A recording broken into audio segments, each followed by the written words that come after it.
Once again, thanks for coming in. Today, we're going to talk about the book Monster by Walter D. Myers. This is going to be a monster of a slightly different variety than we've seen before. It's about a 16-year-old young black man living in Harlem. He's being tried for felony murder.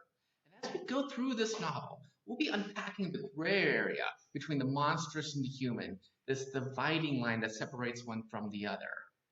So, Steve Harmon, he's going to be the first entirely human protagonist that we've really dealt with thus far in the course. But this Myers book is a really nice follow-up to The Wonderful Wizard of Oz because of its target audience.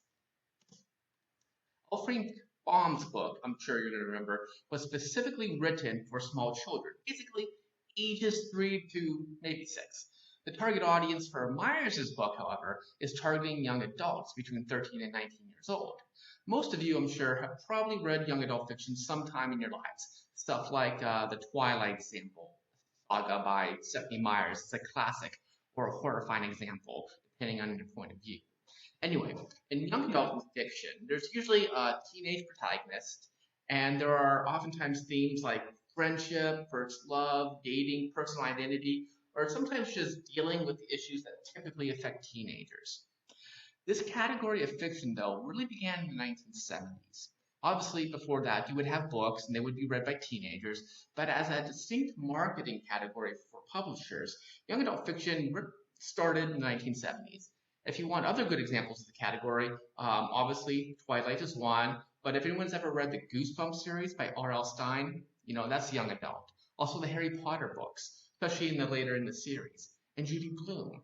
Judy Blume was actually huge for young adult fiction, and she was actually one of the first writers to focus on the experiences of teenage girls growing up. And then you get other famous examples of young adult literature like Catcher in the Rye, Lord of the Flies, Great Expectations, Huckleberry Finn, The Jungle Book, Count of Monte Cristo, just a whole bunch of others. What they all have in common, though, is that they tend to have main characters who are white, and usually male, although, like I said, Judy Blume is kind of an exception there. But then that's when somebody like Walter D. Myers comes along. He first published Monster in 1999, and the book won tons of awards, and Myers had one of the few young adult books out there on the market that focused on an African-American protagonist. And the situation that the book deals with specifically focuses on an impoverished urban environment, something that suburban readers or rural readers wouldn't really recognize in their own lives. There's a lot of gangs, a lot of violence, not a whole lot of life options for the characters in Monster. There are a lot of bad role models.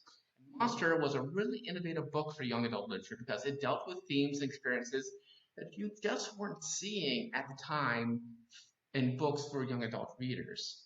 So, I'll see what you guys think about this particular book. Myers tells the story with some pretty innovative narrative techniques, and I've been told from other classes it's a very quick read, so I'm looking forward to hearing all about that.